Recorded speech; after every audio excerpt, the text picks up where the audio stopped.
రాజులను సంహారము చేసి తిరిగి వచ్చినప్పుడు ఆయన ఇచ్చాడు అని వాక్యంలో చెప్పబడింది. మీరు జాగ్రత్తగా ఈ మాటలు చూస్తే, రాజులను సంహారము చేసి తిరిగి వచ్చుచున్నప్పుడు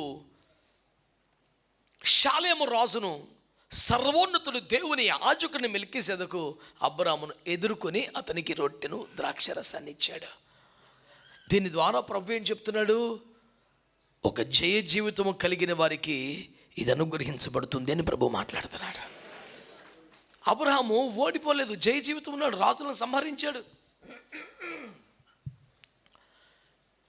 నీ జీవితంలో కూడా నీతో పోరాడే, ఎదురాడే, నీ స్వాస్థ్యమును ఎత్తుకొని పోయే, నీ వారిని కబలించే దుష్టునిపై నీకు ఒక జయం వచ్చినప్పుడు, జయ జీవితమునకు బహుమానముగా ఘనతగా అనుగ్రహించబడే ఆశీర్వాదం పేరే ప్రభు యొక్క శరీరము, ప్రభు యొక్క రక్తం.